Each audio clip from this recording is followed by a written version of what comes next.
Bienvenue dans les Pistonnés pour votre rendez-vous du mercredi, le magazine. On prend le temps de parler de sujets intemporels et on poursuit surtout la discussion concernant la France et la F1. Après le Grand Prix de Miami, on vous avait proposé tout un focus sur la nouvelle génération de pilotes français et se demander justement s'il n'y aurait pas de plus en plus de Français en F1. Et vous allez voir aujourd'hui, on va parler d'histoire et essayer de comprendre tous ensemble pourquoi il n'y a eu qu'un seul champion du monde français dans l'histoire de la Formule 1.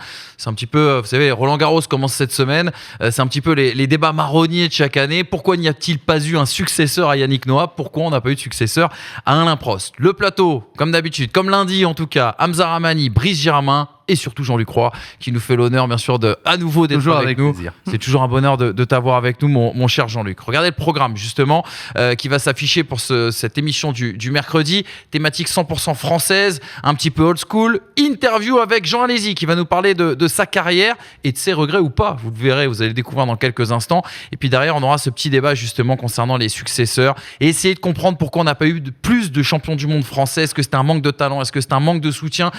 Bref, vous allez voir, on va pouvoir en parler. En plus, avec Jean-Luc, qui a très très bien connu une certaine époque, et ce sera l'occasion de reparler de grands noms du sport automobile français. Et on a toujours une pensée quand tu es avec nous, bien sûr, pour Monsieur Patrick Tambay. Les amis, est-ce que vous êtes prêts pour ce grand rendez-vous ? J'ai hâte qu'on en découvre totalement tout de suite. Et on va commencer avec le décryptage.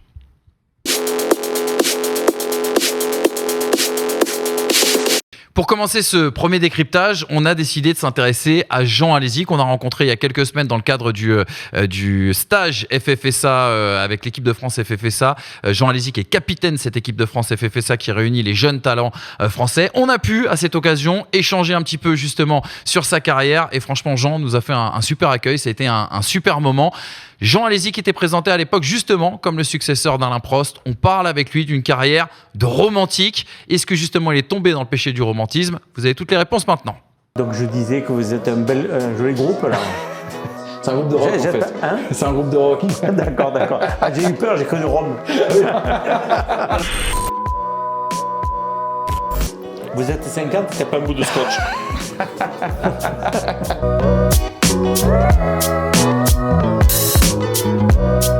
Je pense qu'il y a beaucoup de jeunes gens qui nous regardent, je vous le disais tout à l'heure en antenne, qui nous posent la question et qui nous disent « Mais Jean Alesi, est-ce qu'il aurait pu être champion du monde ?» Nous, on a la conviction chez les Pistonnés Pole Position que vous auriez pu l'être parce que à certains moments donnés, alors avec du recul, c'est toujours plus facile de savoir les choses, mais à certains moments donnés, on a l'impression que si vous aviez fait d'autres choix de carrière, et peut-être des choix de carrière plus pragmatiques et moins romantiques, que peut-être vous auriez été le nouveau champion du monde français. Est-ce qu'on est dans l'erreur de penser ça ou...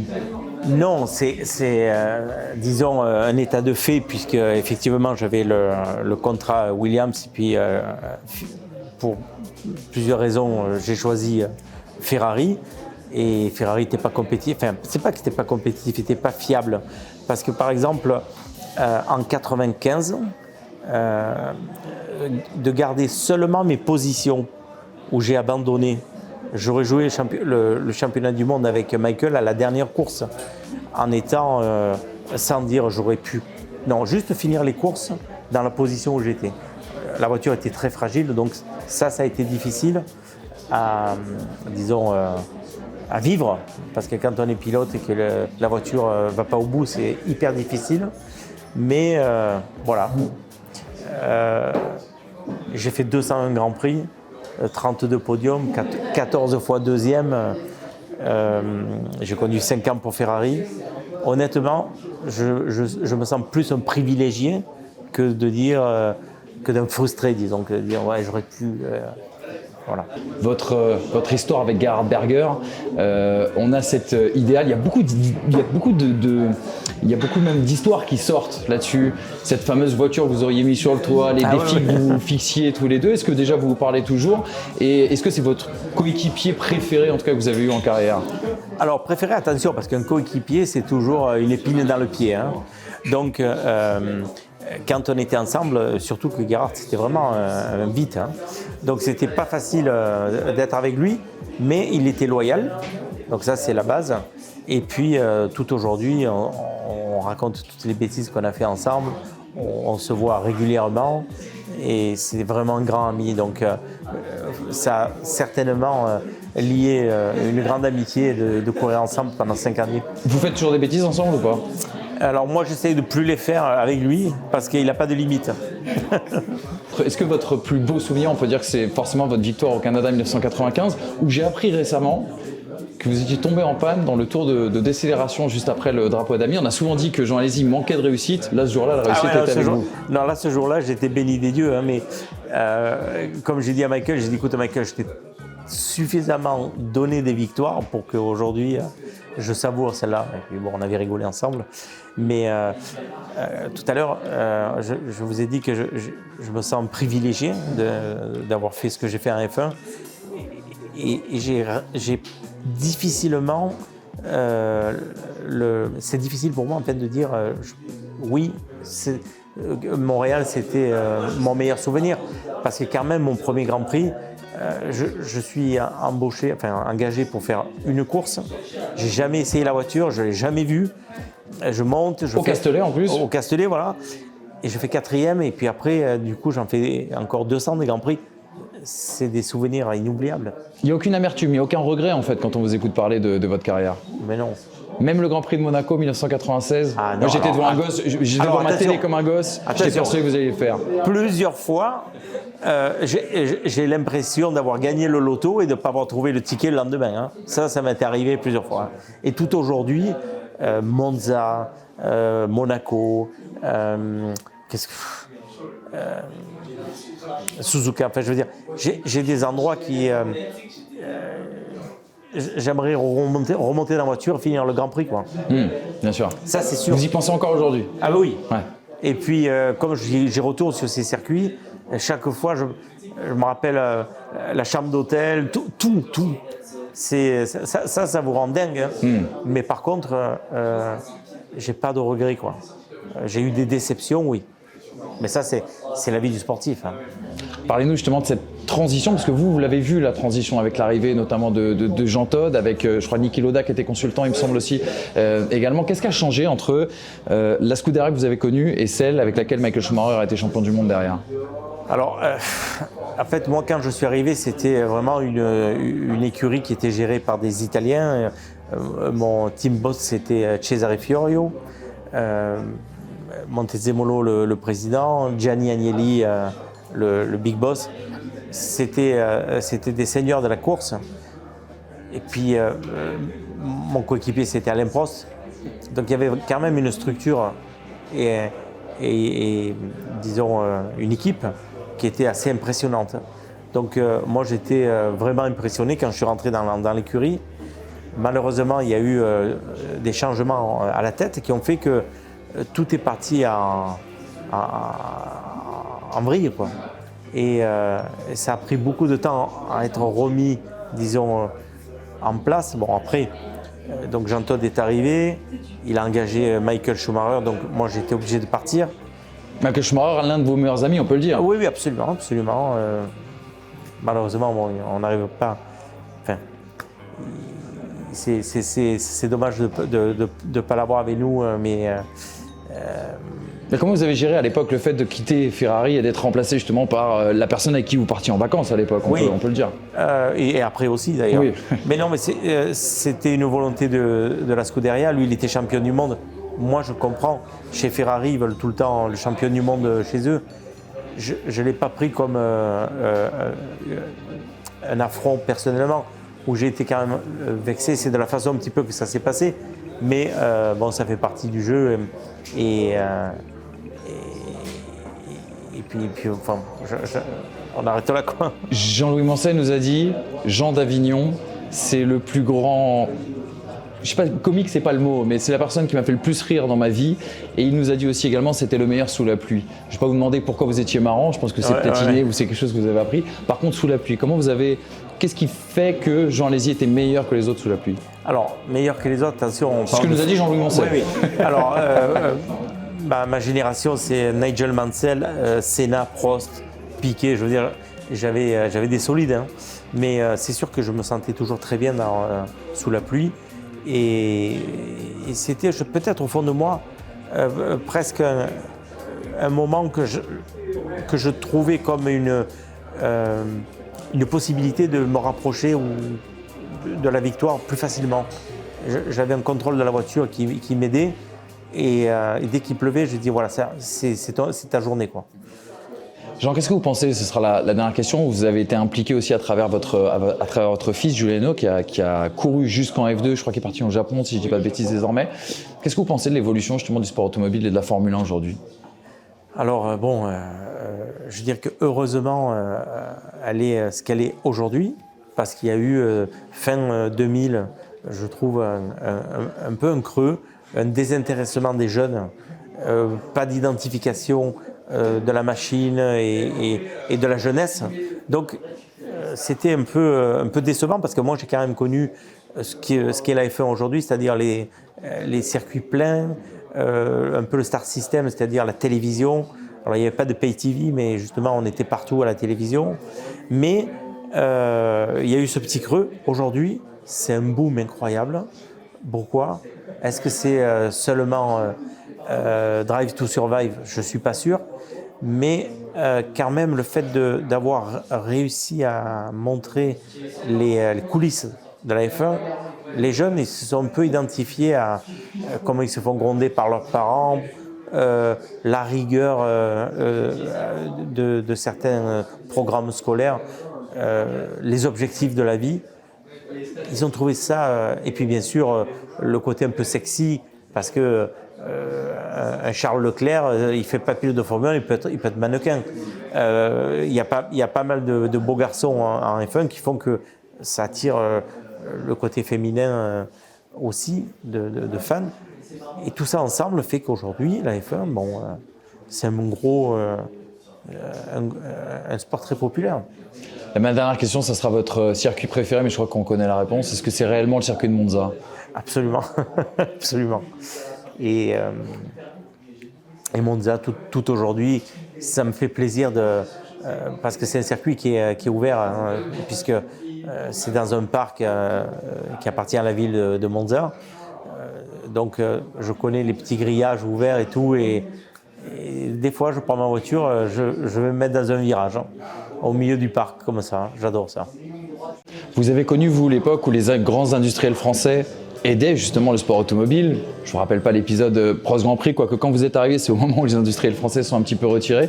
Est-ce que justement vous pensez que la France devrait beaucoup plus soutenir, quand je dis la France, pas la FFSA, pas l'État nécessairement, mais en tout cas les grands capitaux français devraient aider justement nos jeunes talents et aider en tout cas le sport automobile français? Évidemment, mais justement tout à l'heure vous m'avez demandé de parler un peu de ma carrière plus tard, puisque ça fait longtemps quand même que j'ai arrêté.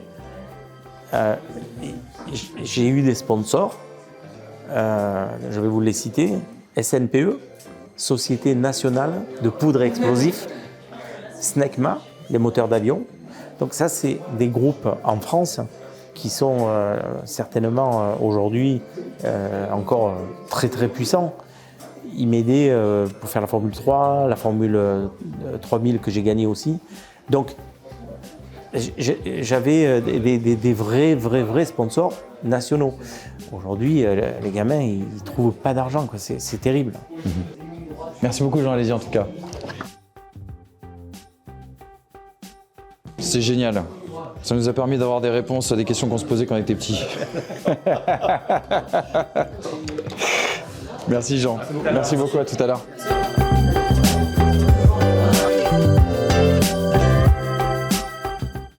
Merci beaucoup à la FFSA déjà de nous avoir invités du côté d'Alès. Et puis merci beaucoup à Jean Alesi d'avoir pris le temps comme ça de revenir sur sa carrière. Jean-Luc, toi tu l'as bien connu, Jean Alesi, dans son époque F3000, l'antichambre de la Formule 1 à l'époque, l'équivalent du F2. Et puis tu l'as vu débuter en Formule 1. Quand il arrive en Formule 1, on se dit que c'est le successeur d'Alain Prost, Jean Alesi. Oui, alors effectivement, je l'ai très très bien connu. Je l'ai connu en 87 de mémoire, et donc j'ai eu la chance de l'accompagner toute sa carrière. Déjà, Jean, si tu nous regardes, non, mais c'est un type que j'adore évidemment. Tu parles de romantisme, oui, on peut évoquer ça, et ça, je sais que ça l'offensera pas. Alors déjà en Formule 3, championnat de France de Formule 3, hyper rapide, hyper décidé, le talent, l'étincelle qu'on lui connaît, enfin magique. Il accède à la Formule 3000 et là aussi, à l'époque, il fait effectivement une saison. Moi, je suis la Formule 3000 pour la 5 et il fait un boulot absolument remarquable et on se dit, oui, il y a de la graine de champion. Alors, c'est vrai qu'à l'époque, Alain Prost était toujours évidemment en compétition. On est en 89, il était chez McLaren face à Ayrton Senna et ça se passait pas bien entre les deux, en tout cas cette année-là. Et on se dit, oui, est-ce qu'il faut toujours dire le nouveau machin, le nouveau truc ? Je ne sais pas, parce que, évidemment, Jean et Alain, tant au niveau caractère, ils s'entendent très bien, mais tant au niveau caractère qu'au niveau pilotage, c'est pas tout à fait le même genre. Jean, il donne tout le temps. Donc c'est un généreux, c'est un type formidable. Un peu à la Mansell, j'ose dire, sauf que Nigel Mansell est parvenu à être champion du monde et malheureusement pas Jean. Alors bon, on s'intéresse, tu m'as demandé une anecdote, je vais commencer par là, mais j'en aurais 10 ou 100. Je te rassure, Jean, je vais pas toutes les raconter, mais celle que je vais raconter, c'est son débarquement en Formule 1, donc lors du Grand Prix de France 89, il est au volant d'une Tyrrell et la voiture est bien née et il a affaire à des calibres formidables et là il explose littéralement puisqu'à un moment il est deuxième du Grand Prix et il termine quatrième et là on se dit oula, alors il est aux anges, Jean, il est d'ailleurs président du circuit Paul Ricard aussi, par parenthèse maintenant depuis quelques mois. Comment ? Beau clin d'œil Beau clin d'œil de l'histoire, exactement. Donc bon, c'est un garçon formidable. Alors déjà lui, pourquoi il n'a pas été champion du monde ? Peut-être parce qu'effectivement, il s'est retrouvé, alors Ferrari, alors ça l'histoire elle est connue, maintenant là aussi je ne révèle pas de secret, il avait un contrat Williams à l'époque, il avait un contrat Williams quasi signé, il était au-dessus de la feuille, Frank Williams voulait le faire signer, or je vous rappelle que les Williams évidemment dominaient outrageusement avec le moteur V10 Renault en l'occurrence, quelle musique là aussi quand on écoute, je ne comparerai pas, donc musique formidable et puis une époque formidable, et puis Ferrari, il y a une opportunité, donc il signe chez Ferrari, il se retrouve avec Alain Prost.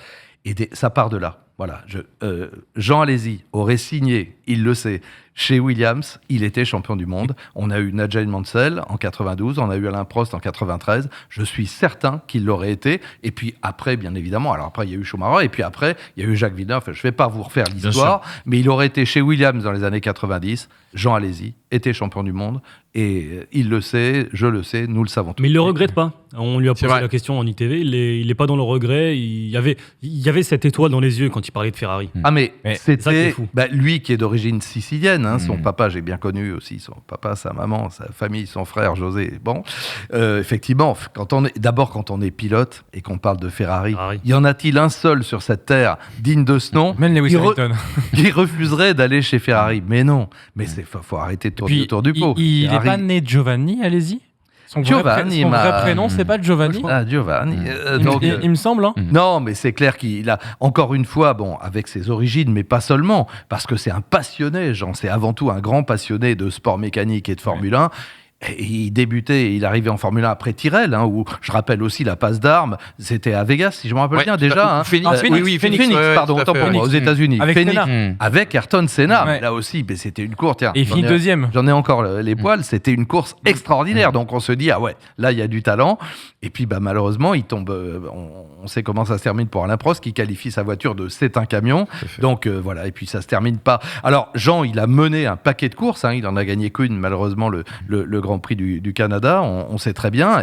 Et là aussi, c'est pas du tout pour diminuer l'exploit. Il a un problème de volant. Et ce qu'on dit dans l'interview, j'ai pas précisé, je suis pas allé au bout, mais en fait, il tombe en panne dans le tour de décélération. Mais on rappellera qu'au Canada, à ce moment-là, il y a envahissement de la piste. Et donc, du coup, en fait, la course était courtée. Donc, c'est-à-dire qu'en fait, si la course était allée à son terme, le nombre de fois où il n'a pas eu de chance. Complètement. Mais moi, je me rappelle, il y a Monza. Il est en tête. À un moment, il s'arrête. Et puis la transmission pète, etc. Le pauvre, je me souviens encore de l'image où il pleure sur les marches face au stand. Bon, il y a eu Spa. Spa, pareil, il fait une qualif formidable, il part, le moteur explose. Voilà, alors Jean, il y a de la malchance, bien sûr, puis il y a de la générosité, il y a de l'énergie, mais ça aurait pu être, effectivement, un champion du monde français. En fait, alors, pardon. Il fait partie de ces pilotes, excuse-moi Jean-Luc. Et on peut remettre les stats de la carrière de Jean Alesi, parce que vous allez voir, il y a des chiffres très intéressants. Il fait partie de ces pilotes qui dégagent, où il y a un total décalage entre l'impression laissée, le fameux potentiel champion du monde et les statistiques où il y a une seule victoire, 32 podiums, je crois. Ouais, c'est ça. Ouais. Donc, tu te retrouves malheureusement, il fait partie de. Il y en a beaucoup, des pilotes. De toute façon, il n'y a qu'un seul champion par an. Mais c'est fou, effectivement, l'impression qu'il dégage, l'impression laissée et ce qu'il aurait dû être comme pilote. Et finalement, le palmarès, qui déjà est un palmarès extrêmement honorable en Formule 1. Honorable, oui. Et puis avec Ferrari, Benetton. C'est le seul pilote français à passer 200 Grands Prix, je crois.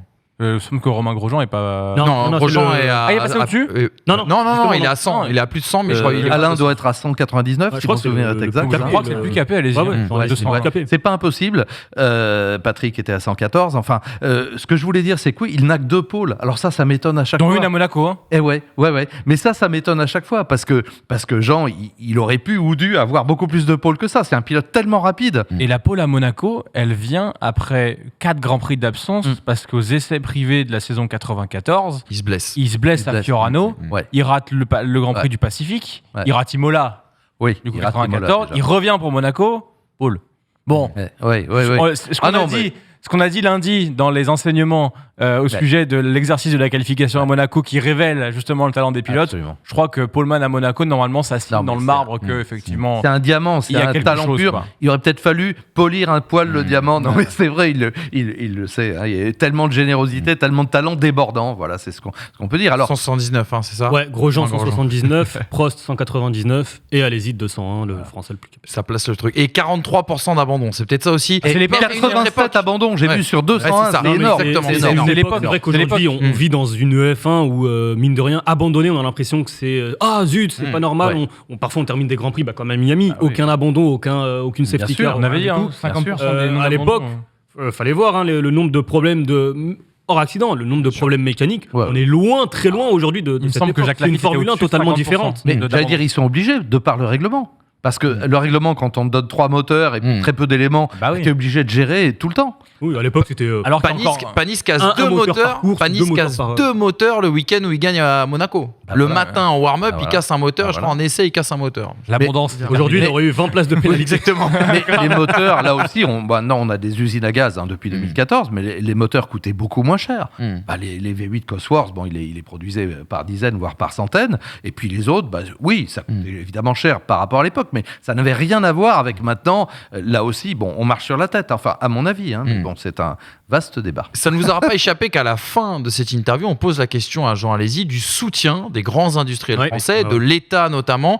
pour nos pilotes. Alors ça, c'est un point très important. Pardon, je prends la balle, mais après, je vais vous laisser. Parce qu'effectivement, il faut citer deux éléments très importants. Elf, François Guiter. Hommage à François Guiter. Tous les pilotes de l'époque ont dû peu ou prou leur arrivée en Formule 1 à François Guiter, qui lui a été le patron au départ de la communication de Elf, avec cette fameuse campagne extraordinaire. Ils arrivent dans la nuit où on change je ne sais plus combien de centaines de stations en France qui deviennent Elf d'un coup, avec le trépan, etc. Elf a fait tellement pour le sport automobile dans le monde, mais en France. Et Elf, c'était l'État à l'époque. Et Elf, c'est important de le préciser. Oui, exactement. Donc, François Guiter avait décidé de mettre des budgets, d'aider les pilotes français et de les accompagner. Donc, encore une fois, je pense pratiquement tous les pilotes français de l'époque, des années 70, ont accédé, et 80, ont accédé à la Formule 1 grâce à François Guiter. Donc, très important. Et puis, vous me voyez venir aussi, moi, c'est un de mes marronniers. La loi E20, cette horreur absolue, imposée avec force, là aussi, par le lobby anti-tabac en 91, à la France, de manière drastique, qui a coupé la carrière d'Éric Comas, enfin de plein. La liste, elle est longue comme ça, de pilotes, parce que parlons d'Éric Comas aussi, Éric qui a dominé en Formule 3000, qui était brillantissime, mais qui est arrivé en F1, malheureusement, dans l'écurie pas terrible, au mauvais moment. Éric Bernard, enfin, j'en ai Emmanuel Collard. Voilà, Manu Collard. Manu Collard, François Guiter et Ken Tyrrell ont toujours dit de leur vivant, c'est le plus gros raté de la Formule 1, Manu Collard. Il avait en plus c'est un copain, donc Manu, si tu le regardes. Non, mais c'était un type pareil, un talent, mais extraordinaire, qui à l'époque, tout jeune, avait fait ses premiers essais à 17 ans, à Magny-Cours, avec la Ligier. Bon, voilà, il y a eu du gâchis effroyable, typiquement français, typically French, diraient nos amis britanniques, parce qu'effectivement, on sait très bien se tirer des balles dans le pied, et là, on a sacrifié sur l'autel du... Et je le dis d'autant plus que je n'ai jamais fumé de ma vie, je trouve que c'est dégueulasse, que ça tue plein de gens, j'en j'en ai rien à faire. Mais à l'époque, on a privé les pilotes français de ces budgets qui permettaient, Marlboro, moi je vais les citer, Camel, enfin il y en a eu plein, Miles Seven, et ils étaient tous là. Donc Rothman, c'est qui tu veux. Il n'y avait pas une écurie qui n'avait pas un sponsor sur les rangs arrière de voilà. club. On se demande toujours à Moto pourquoi il y a plein de pilotes espagnols. Parce qu'eux, ils ont gardé les clubs encore jusque dans les années 2000. Donc ils ont gardé 15 ans d'avance, qui a financé tout le sport mécanique espagnol. Là aussi, en Formule 1, ils en ont, enfin partout. Bon voilà, j'ai fini. C'est une parfaite introduction. Je vous propose qu'on rentre tout de suite dans le débat, justement, pour essayer de comprendre pourquoi on n'a pas eu plus de pilotes champions du monde français. Le débat tout de suite.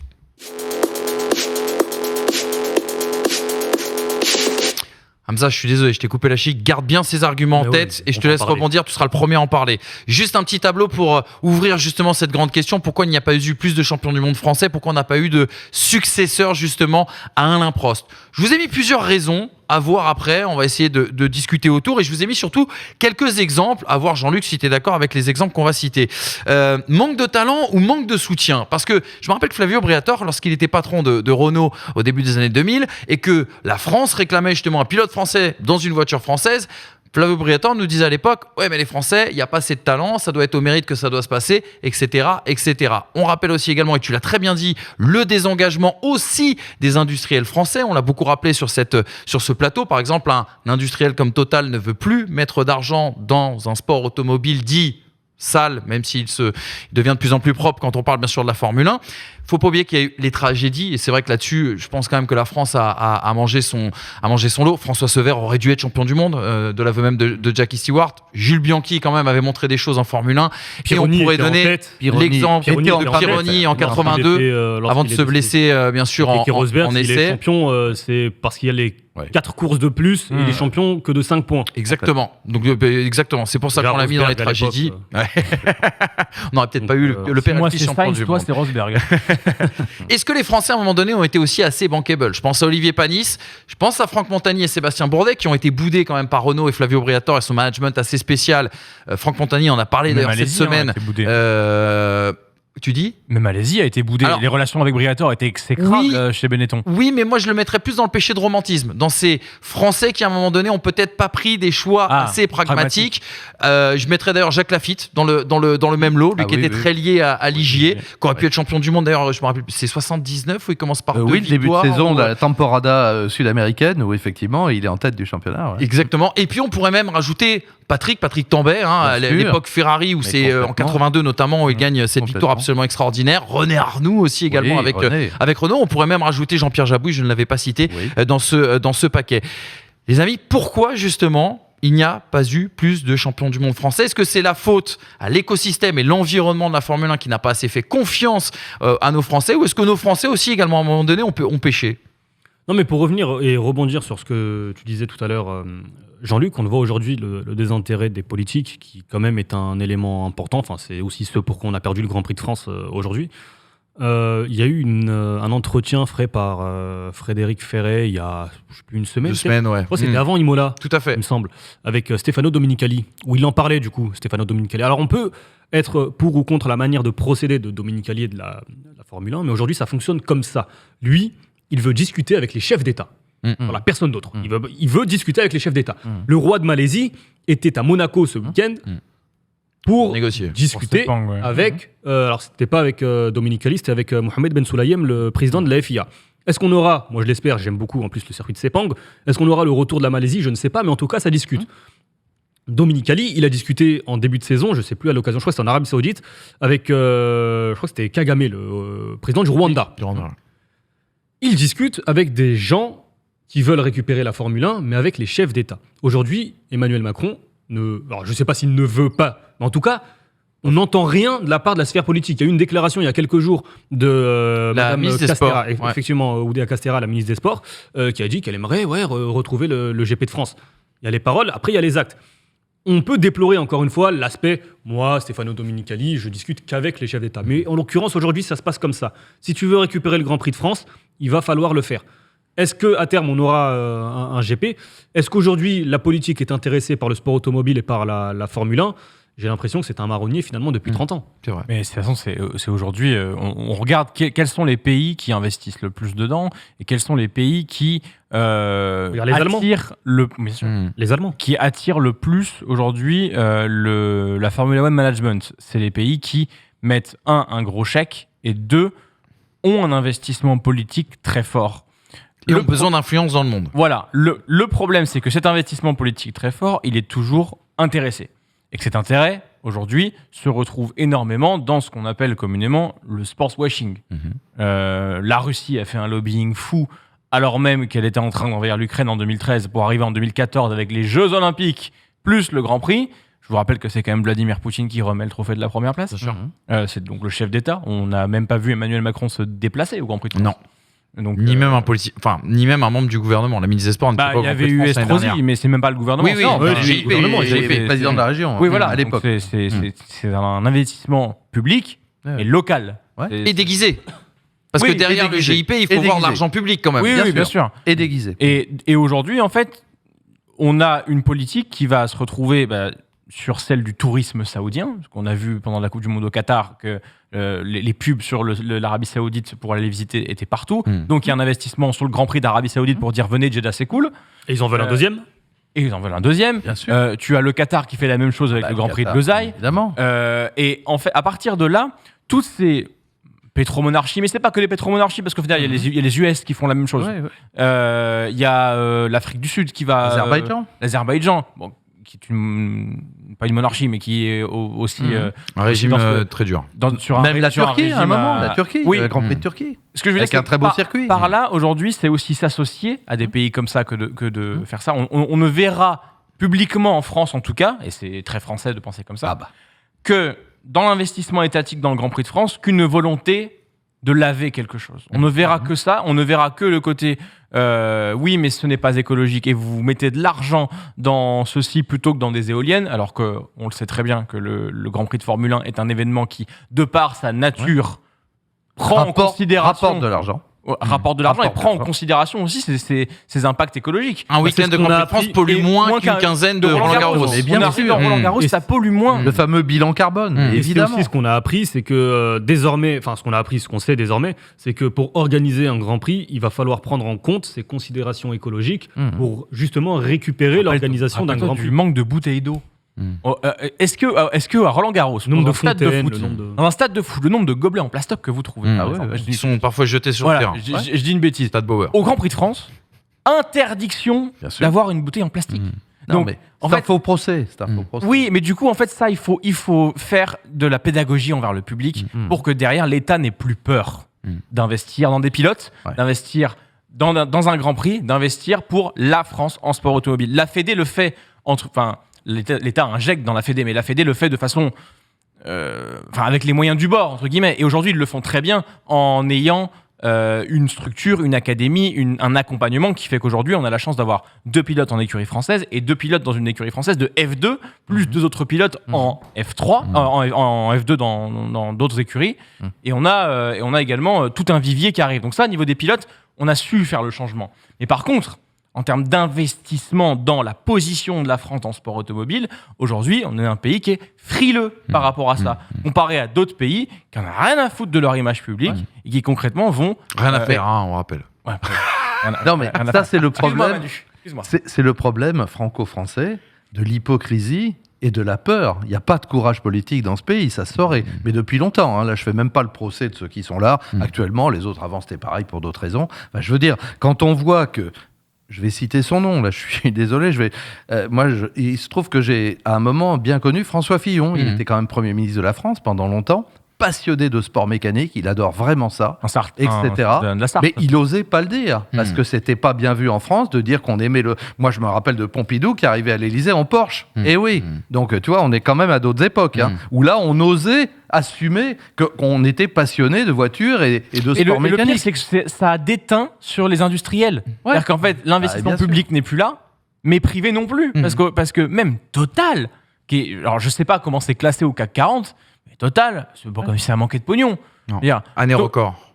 2022. Année record, oui. Comme tous les pétroliers, vu le prix du... Total, aujourd'hui, Mais après, en fait, qu'on s'offusque sur le fait de consommer trop de pétrole, qu'on s'offusque des salaires de Pouyanné, des choses comme ça, soit. Non, mais ça, c'est pas notre débat. C'est un autre débat. C'est un débat purement politique. Que vous vous offusquiez de ça tous, d'accord, mais que ça empêche du coup d'investir dans un sport et de permettre à des sportifs et des infrastructures sportives d'exister, de briller et de montrer un savoir-faire qui est français, plus tous les emplois que ça génère, c'est quand même très frustrant d'un point de vue purement local quand tu vois que en Italie, il y a personne qui va aller gueuler sur Ferrari, sur Agip à l'époque, sur Eni en Hongrie. Enfin, je veux dire, c'est de la fierté nationale aussi qui est mise en avant dans ces moments-là. Et aujourd'hui, la Fédé de la Louse est plus connue que les victoires d'Alpine. Tu vois ce que je veux dire ? C'est qu'on n'a pas cette fibre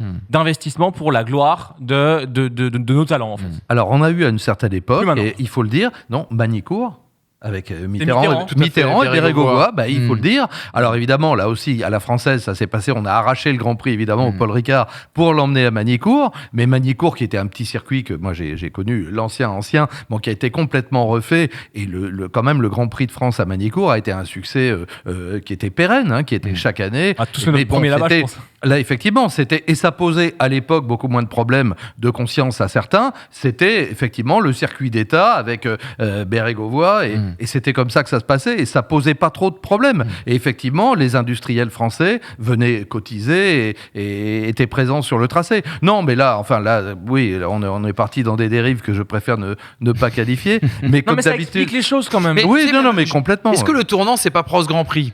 Parce que lorsque Ligier est en difficulté, à l'époque, Jacques Chirac est proche de Alain Prost, et Chirac appelle Prost en lui disant « Écoute, Ligier est en difficulté, il nous faut un emblème, et moi, je vais t'amener les industriels qui vont venir avec. » C'est comme ça que Peugeot s'engage dans l'aventure. Total, il y avait Altran, il y avait Canal+, il y avait Bic. Enfin bref, on pourrait faire tous les sponsors. Et ce qui se passe, c'est que Chirac, on est en 95, il reprend l'écurie en fin 96, il débute en 97. 97, en cours de saison, il y a Chirac qui dissout l'Assemblée. Oui. Jospin arrive au pouvoir, et là, c'est la fin de la politique des copains, ce qui peut s'entendre aussi d'une certaine manière. Bien sûr. Et à ce moment-là, Peugeot dit non, nos moteurs finalement ils sont payants, les sponsors commencent à se désengager. Sûr. Il est là le prémisse, Jean-Luc. Et malheureusement, c'est la faiblesse de quand un projet comme celui-là, qui était très bien monté par Alain, mais repose effectivement sur un appui entre guillemets d'État ou des entreprises liées à l'État. Et bien, si on perd effectivement cette majorité, qu'on perd cette autorité, eh bien, on perd ce soutien. C'est une évidence absolue.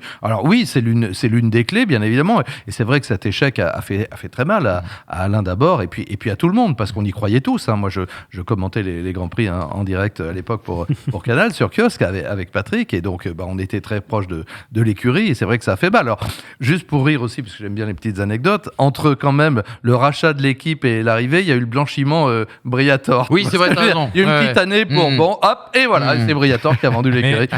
C'est pour faire rire. Je revisionnais l'autre jour notre interview d'Arnaud Trulli, et il nous explique pourquoi il part chez Prost Grand Prix, et au moment où il y va, je sais plus, ça doit être 97, la première course. Il nous dit... Il remplace Olivier qui s'est cassé les jambes au Canada. Et il nous dit, mais c'est un honneur d'aller rouler pour Prost Grand Prix. C'est-à-dire qu'à ce moment-là, Prost Grand Prix, ça n'a pas l'image qu'on en a aujourd'hui, nous, de la voiture de fond de grille qui ne performe pas avec un moteur Peugeot qui ne performe pas. Avant d'être une écurie, c'est Alain Prost. Oui, voilà, Alain Prost. Mais comme comme Hamilton a rejoint Mercedes pour Lauda, et comme aujourd'hui, Helmut Marko tient les rênes de Red Bull. C'est des mecs qui ont inspiré quand même. Mais c'est dire à quel point l'image était là et qu'elle a disparu en l'espace de quelques années. Je vais me faire l'avocat du diable, les gars, et on va recentrer sur les pilotes, parce que c'est vrai qu'on a décrit beaucoup l'écosystème et ce qui, par le passé, a pu pêcher pour voir plus de pilotes français ou plus de talents, en tout cas dans les bonnes positions en Formule 1. Alain Prost, lui, ne cherche pas d'excuses. Regardez, il a donné une interview aux Parisiens, c'était le 25 mai 2017, soit il y a 6 ans quasiment jour pour jour. Et Alain Prost, alors il revient justement sur ce que tu disais, Jean-Luc, sur l'implication de la filière Renault, de la filière Elf, sur le travail, la volonté justement de François Guiter à l'époque. Il a beaucoup fait pour moi, pour les pilotes de ma génération et même celle d'avant moi. Ensuite, la filière s'est arrêtée, il y a une cassure. Sont arrivés alors en Formule 1 des pilotes plus jeunes, et puis en sport automobile, il n'y a pas que le coup de volant qui compte. C'est important de le dire parce que parfois, à la différence d'autres sports, on n'est pas totalement dans la méritocratie parfaite. Alain Prost qui va un petit peu plus loin, et c'est là où je veux vraiment vous questionner dans les 2 autres citations que j'ai à vous proposer. Alain Prost nous dit aussi qu'à un moment donné, il n'y a pas que le soutien de l'État et des industriels, etc., qui a compté, il y a aussi l'implication des pilotes français. Il dit « Le sport automobile est un milieu à dominante anglaise, c'est une réalité, et pour y réussir, il faut avoir une mentalité qui colle avec la mentalité anglo-saxonne. Je l'avais certainement beaucoup plus que les autres pilotes français, et ça a été ma force pour m'intégrer dans les équipes anglaises telles que McLaren ou Williams. J'ai réussi à me faire accepter et à les galvaniser. Les autres pilotes français sont peut-être un peu trop sur leur socle. » Il rajoute un petit peu plus loin, toujours dans cette interview du Parisien, « Dans le passé, j'ai vu beaucoup de pilotes qui avaient du talent et qui l'ont plutôt gâché. C'est dommage. Et puis, il y avait aussi des pilotes français qui ne parlaient pas un mot d'anglais. Certains d'entre eux n'ont peut-être pas forcément fait tous les efforts nécessaires. » La question que j'ai envie de vous poser, messieurs, c'est tout ce qu'on vient de dire avant est vrai et explique pourquoi on n'a peut-être pas eu d'autres pilotes français champions du monde, mais est-ce qu'à un moment donné, la faute, elle ne vient pas aussi également de nos pilotes français qui, et on pourrait reprendre plein d'exemples, Sébastien Bourdet, à l'époque, on avait parlé d'une communication un petit peu compliquée, même s'il a manqué de soutien aussi, c'est-à-dire qu'il y a eu le manque de soutien, mais il y a eu un manque à un moment donné aussi également, peut-être je ne sais pas ce que dit Alain Prost sur la culture justement anglo-saxonne, sur le fait aussi également de devenir des grands champions. Chaque pilote, chaque individu pourra répondre à cette question. Honnêtement, je ne sais pas à quel point certains pilotes ou d'autres ont fait ou n'ont pas fait les efforts nécessaires, s'ils se sont donné tous les moyens ou pas, ça honnêtement je suis incapable de te répondre. Ouais, mais... Après il y a des cas comme Sébastien Bourdet qui a été broyé par la machine Red Bull, ça peut-être qu'on en parlera un jour avec lui directement, mais il y a des circonstances pour certains, il y a un manque de chance, un problème de timing, les choix. Jean-Éric Vergne, c'est pareil, la manière dont il est éjecté par Red Bull. Je vais te laisser sur Jean-Éric Vergne, mon cher Brice. Mais effectivement, tu te retrouves dans une situation où depuis 30-40 ans, j'ai l'impression qu'on n'a pas eu le pilote qui a eu la totale réussite. Même Esteban Ocon, à un moment, a été viré, écarté chez Force India et n'avait plus de baquet. C'était le troisième. Mercedes n'a pas vu en lui le champion du monde potentiel tel qu'ils l'ont vu chez George Russell, par exemple. Je sais pas. Qui est britannique. Peut-être que ça aide, mais je sais pas. Il y a, comme tu le dis, Brice, il y a une timing. Il y a Bottas qui est là, ça fonctionne plutôt bien. J'ai l'impression que Toto Wolff, qui même s'il est personnellement engagé ou il était personnellement engagé avec Esteban Ocon, non plus. Il a quand même poussé pour lui trouver un volant.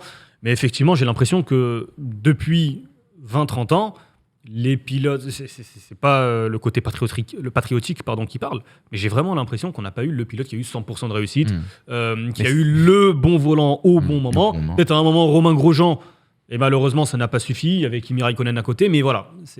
Mais tu sais, si, on l'a eu, le bon pilote. Mais alors, vous allez voir où je veux en venir. Mais là, ce que dit Alain Prost, c'est très intéressant sur une chose, c'est que on voit le prisme de la France n'a qu'un seul champion du monde sous le biais de la Formule 1. Mais en fait, le sport automobile en soi est profondément français dans ce qu'il fait. La Formule 1 ne l'est pas. La Formule 1 est profondément britannique. Par contre, dans d'autres disciplines, on a juste le mec qui a gagné le plus de titres de tous les temps. Sébastien Loeb, en rallye. Et l'autre qui est deuxième avec 8 victoires, les deux 17 quand même. Voilà, donc en fait, la F1 et sa mentalité peut-être sont compliqués à gérer pour les pilotes français. Jean-Éric Vergne le disait, parce qu'on l'a beaucoup interrogé sur sa rancœur envers Helmut Marko, d'avoir en gros non pas été moins bon que Daniel Ricciardo, mais moins bon que le sourire de Daniel Ricciardo. C'est ce qu'il disait beaucoup. Et à l'époque, maintenant avec le recul, il dit non, Helmut Marko est dur, mais Helmut Marko est juste. Et au final, il a raison de faire ça. Et c'est nous qui ne sommes pas assez prêts à ça, à cette dure loi du sport. Quand t'entends Max Verstappen dans Drive to Survive, il y a des choses qui sont bien dites et qui sont intéressantes dans Drive to Survive, et qui dit si vous ne performez pas, vous êtes dehors, point.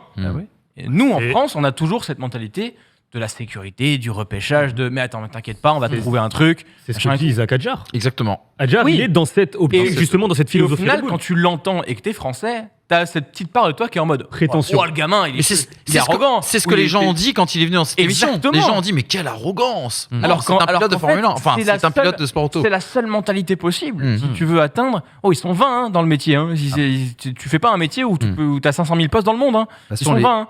Les pilotes sont des égoïstes, il faut qu'ils le soient, comme tous les grands champions. Mais là, quand on fait de l'athlétisme, qu'on court le 100 mètres, il faut un short, une paire de godasses, et puis après courir plus vite que les autres. Alors que là, on vient de l'évoquer, il y a la mécanique, il y a l'équipe, il y a des enjeux financiers qui sont colossaux. Donc effectivement, tout ce qu'on vient de dire est vrai naturellement. Alors, est-ce que les pilotes ont manqué de réussite parfois au bon moment, et puis surtout au bon endroit au bon moment, parce que là aussi on pourrait trouver dans la trajectoire presque des meilleurs. C'est rare qu'elles soient absolument linéaires du début à la fin. Elles peuvent, mais parfois il y a un raté, on se dit oula, il se serait raté à cet endroit-là, ça ne serait pas devenu ce qu'il est devenu par la suite. Dit Manu, le choix du romantisme. Mais exactement. Alors le romantisme, oui, de certains pilotes français, je peux vous parler évidemment longuement de Patrick Tambay là aussi. Oui, Patrick l'a toujours reconnu, il n'était pas assez méchant, il n'était pas assez égoïste, il n'était pas assez arrogant, il était trop gentil avec tout le monde, il pensait, il se mettait un peu trop à la place des autres. Bon, alors ça c'est pour Patrick. Pour d'autres, il y a eu des blessures, on l'a évoqué, voire malheureusement pire. Didier Pironi aurait dû être le premier champion du monde l'année où malheureusement il se blesse gravement donc à Hockenheim lors des essais. Hasard aussi sur la voiture d'Alain Prost à Hockenheim. Et oui, il décolle là-dessus. Bon, c'est comme ça que sa carrière s'arrête et qu'il ne peut pas revenir. Jean-Pierre Jabouille, la Renault commençait à marcher. Quand même, là aussi, le jour où malheureusement pour lui, il gagne le Grand Prix à Dijon, il y a cette bagarre absolument fabuleuse derrière. Et donc, entre Arnoux et Villeneuve, on parle que de ça. Mais il a quand même réussi à faire remporter un Grand Prix par The Yellow Teapot, comme nos amis britanniques, baptisé la Formule 1 jaune qui fumait à l'époque beaucoup avec le turbo. Bon, je veux dire, il y a plusieurs circonstances qui font qu'à un moment, une trajectoire qui pourrait être excellente. François Sevère, bien sûr, chronologiquement, on aurait dû commencer par lui, puisque Jackie Stewart le concède et il l'a toujours dit. Lui, il s'arrêtait, François ne le savait pas, mais il s'arrêtait à la fin de cette saison 1973, donc juste après, et c'était donc pour François avec la Tyrrell, c'était lui qui devenait le pilote de pointe, et François n'a remporté que 2 Grands Prix de mémoire, mais il avait le talent pour remporter beaucoup plus que ça, et indubitablement, d'ailleurs, Jackie le reconnaissait, même là, il restait derrière lui plusieurs fois, ostensiblement, sans l'humilier, mais bon, donc ça aurait pu être le premier champion du monde. Donc il y a eu tout un tas de cas particuliers, en fait, il faudrait les prendre les uns. Je reparlais tout à l'heure d'Éric Comas, mais Éric Comas, il avait tout. Il avait tout, Éric. En plus, il était justement suffisamment, j'allais dire, calculateur, mais dans le bon sens du terme. Et puis, malheureusement, il accède à la Formule 1 dans mauvais moment, mauvaise équipe, et puis sa carrière fait pchit, alors qu'il a tout gagné, comme Jean Alesi, dont nous parlions précédemment. Donc, il faudrait prendre les cas particuliers et puis je reviens à cette hypocrisie nationale qui est un des sports nationaux en France. On se bat la coulpe et on a honte alors que c'est le berceau de l'automobile d'une manière générale, c'est le berceau du sport automobile. Il y a eu des grands prix depuis toujours. Au Mans, au départ, effectivement, on courait partout et puis il y avait des centaines de marques automobiles en France, des assembleurs, des petits constructeurs. Malheureusement, tout ça est en train de partir en fumée. Et puis, tu as un dernier point qui est important, c'est l'attractivité du marché français pour une écurie et un constructeur. Pourquoi Renault prend Alonso en 2003 4 2003, excuse-moi. Certes, pour le talent incroyable qu'il est, mais parce que ça va leur ouvrir le marché espagnol. Et l'Espagne est en grande croissance à l'époque. Oui, et sud-américain. Modèle de croissance européen. Sud-américain. Renault est un des leaders aujourd'hui en Amérique du Sud parce que ça ouvrait le marché hispanophone avec Fernando Alonso qui tournait un nombre de pubs incroyable à l'époque avec Renault. Les Dacia sont badgés Renault en Amérique du Sud. Ça a ouvert ce marché. Aujourd'hui, et même encore aujourd'hui en France, quelle écurie dans les années 2000 lançait les jeunes pilotes? Les 2 seuls. Red Bull, Toro Rosso. Red Bull était interdit en France. Pourquoi vont-ils investir sur un pilote français? La canette était interdite de vente en France. Elle est devenue légale. On a vu Sébastien Bourdet arriver. Mais quand bien même, les gens n'étaient pas habitués, ça n'allait pas pénétrer le marché. Alors hop, ça dégage. Aujourd'hui, on a 2 pilotes français dans une écurie française. En F2, on a 2 pilotes français dans une écurie française. Pourquoi? Parce que les Français, encore aujourd'hui, n'attirent que les Français. Bien sûr. Et Gasly, ça a été la même chose. Au final, chez AlphaTauri et chez Red Bull, Absolument. les Français n'attirent que les Français. Alors, je voulais dire un mot quand même de Jean-Pierre Beltoise, et justement, Oui, on l'a croisé, tu as raison. Il faut surtout pas oublier Jean-Pierre, qu'il a aussi, et surtout pas oublier qu'il pilotait d'un bras. Oui, tout à fait. Il avait eu un accident terrible à Reims. Il a fait de la moto d'abord. Il a été multiple champion de France de moto. Ensuite, il passe à l'automobile. Et quand on l'a demandé à l'hôpital, comme il savait qu'il devait bloquer le mécanisme, comment je bloque le bras, il a comme ça, parce que pour tenir le volant. Et donc, à l'époque, les voitures étaient encore une fois beaucoup plus difficiles à piloter. Et Jean-Pierre qui avait remporté donc ce Grand Prix de Monaco sous la pluie, parce que précisément, donc le Grand Prix le plus difficile, mais sous la pluie, parce qu'effectivement, la force physique, en l'occurrence pour tourner le volant, qui n'était pas de direction assistée, eh bien, il a, avec son talent, naturellement. Mais donc, voilà, Jean-Pierre aurait aussi pu avoir, entre guillemets, plus de succès qu'il en a eu, mais on ne refait pas l'histoire. Exactement. Il y a, avec Hamza, en discutant, et on va conclure là-dessus, en allant justement au stage à Alès, on a pu notamment discuter avec Patrick Lollier, c'est Patrick, je ne me rappelle plus du prénom. Christophe Lollier, pardon, excuse-moi, merci beaucoup. Le DTN de l'équipe de France FFSA, celui qui suit en tout cas nos jeunes pousses. Et je vais vous relancer là-dessus. Il nous disait justement qu'Helmut Marko aujourd'hui regarde beaucoup comment la France travaille. Parce que pour lui, c'est un modèle. C'est pas étonnant, notamment qu'on retrouve en F4 France beaucoup de jeunes pilotes de la filière Red Bull, notamment beaucoup de Japonais qui sont issus de la filière Honda. Ils ont aspiré, la F4 France a aspiré en effet la F4 ADAC, qui était la Formule 4 allemande. Est-ce que il n'y a pas quelque chose qui a changé, et est-ce que par rapport à tout ce qu'on vient de dire sur les pilotes français qui auraient pu être champions du monde ou qui auraient pu un peu plus performer, est-ce que dans la préparation mentale, quand on voit le cas Isaac Hadjar, Théo Pourchère, Victor Martins, etc., est-ce qu'il n'y a pas une nouvelle approche, et est-ce que nos sportifs français par le passé étaient, on va dire, suffisamment armés mentalement aussi pour évoluer au très très haut niveau? On l'a vu dans d'autres sports, je parlais du tennis tout à l'heure, le football ça a été le cas aussi également à un certain moment, le rugby aussi, enfin on pourrait démultiplier, on va dire, cet exemple. J'ai l'impression que le sportif aujourd'hui se prépare totalement différemment, mais le sportif très jeune, que l'aspect mental qui était auparavant négligé, même dans le monde professionnel, aujourd'hui il est évoqué, pris en compte, préparé, travaillé dès l'adolescence, j'ai envie de te dire, dès centre de formation en football, en stage FFSA ou lors de la formation FFSA pour le sport automobile. Et c'est évidemment un point très important, et c'est un point où tu peux aussi faire la différence, parce que effectivement, quand tu es jeune, la première chose que l'on remarque, c'est le coup de volant, ce que tu fais sur la piste. Mais ensuite, il y a l'aspect mental, l'aspect psychologique, comment tu réagis sous pression, comment tu réagis lorsque tu es frustré, etc.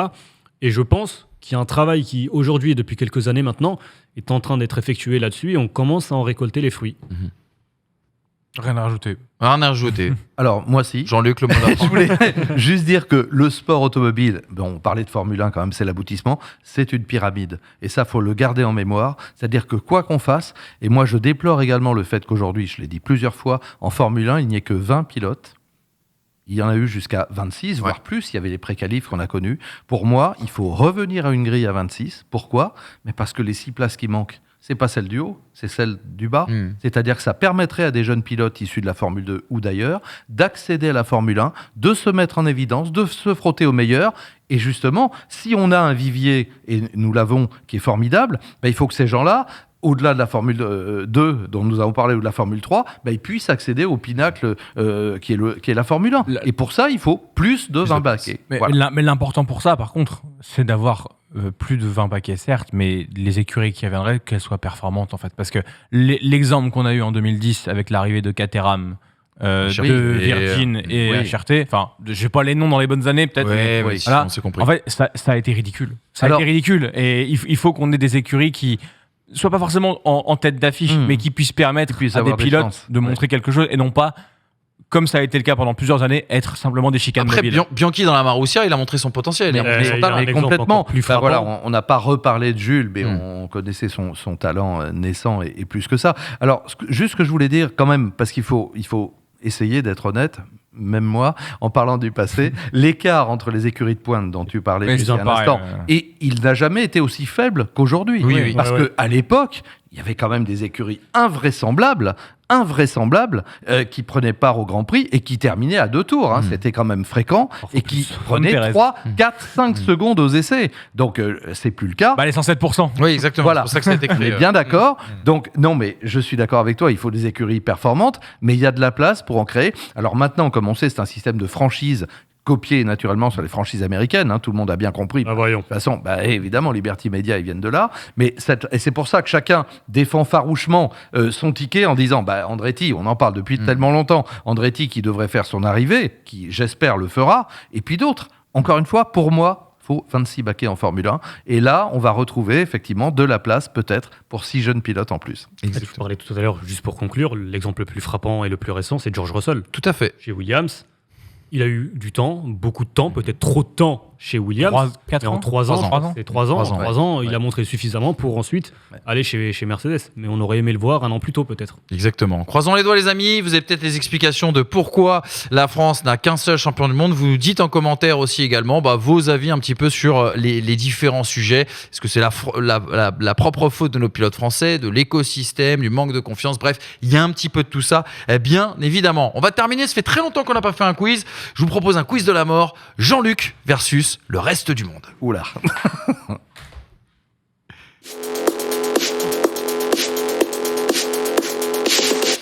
Petite énumération pour ce quiz. Donc, Hamza et Brice font équipe. Parce que Les filles, Jean-Luc. il y a quand même un logiciel et un puits de savoir en face de vous qui est quand même assez impressionnant. L'idée, c'est une énumération. C'est-à-dire que on va chercher, je vous dis tout de suite, la liste des 14 pilotes français vainqueurs en Formule 1. Voilà, quiz un peu classique. L'idée, c'est pas de sortir les 14 comme ça, blablabla. C'est chacun son tour. Et puis, bien sûr, le premier qui se trompe. On est par équipe ou il doit en dire un? Vous êtes par équipe, les gars. Donc, vous pouvez discuter entre vous. Ah ouais, voilà, c'est ça. Ouais, ok. Jean-Luc est seul, mais dans sa tête, Jean-Luc n'est pas seul. Donc, c'est pour ça qu'il Jean-Luc, part il a avec tous ses un copains avantage. avec lui là. Mais puisque Jean-Luc est seul, c'est lui qui ouvre le bal, bien évidemment. Jean-Luc, est-ce que tu as déjà un premier nom de vainqueur en Grand Prix, un vainqueur français à nous donner? Patrick Tambay, bien sûr. Patrick Tambay. Pierre Gasly. C'est bonne.